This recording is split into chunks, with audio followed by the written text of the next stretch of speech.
As the decade of the 2000s came to a close, David Tennant decided to leave the role of Doctor Who. And the sitting producer, Russell T Davies, the original creator of New Doctor Who, also decided to leave the series. And so the search for a new producer and a new actor to play Doctor Who began.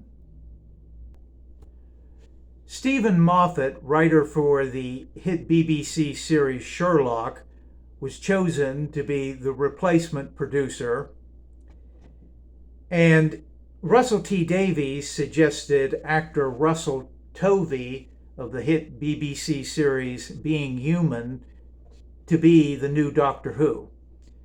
However, Stephen Moffat had other ideas, casting a very young actor, Matt Smith, to become the new Doctor Who was only 26, becoming the youngest actor to play the title role, beating out Peter Davison from the original series, who was 29.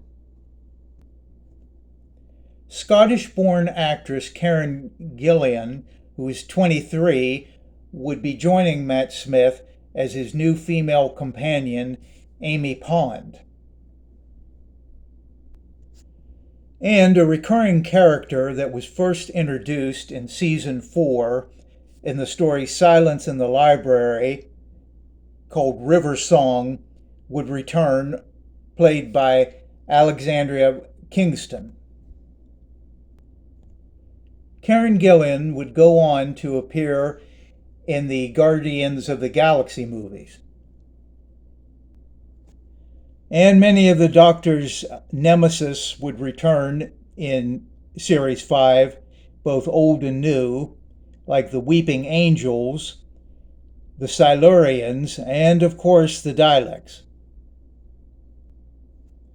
In a story called Victory of the Daleks, the Doctor and Amy Pond would return to the time of the Second World War and meet Winston Churchill, who would introduce them to his new weapon of war, the Dalek. And a new race of Daleks would be introduced in this story, referring to themselves as superior, appearing in multicolored casings. Yet the Doctor was able to deceive them with a jammy dodger disguised as a weapon.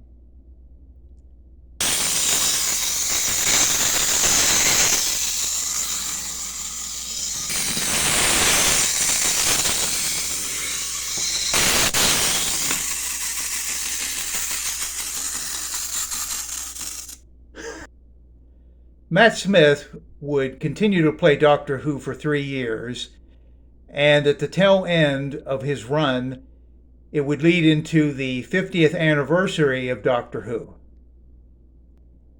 He also made an appearance in a making of Doctor Who movie called An Adventure in Time and Space, where he appears in the TARDIS meeting the original First Doctor, played by David Briley.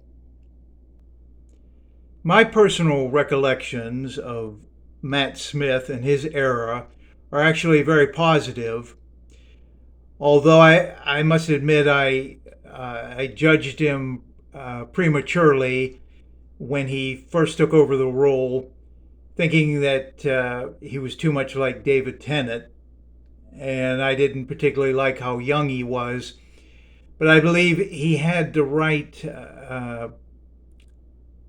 panache, so to speak, for playing Doctor Who, even despite his young age, and the way he dressed, the way the costume designers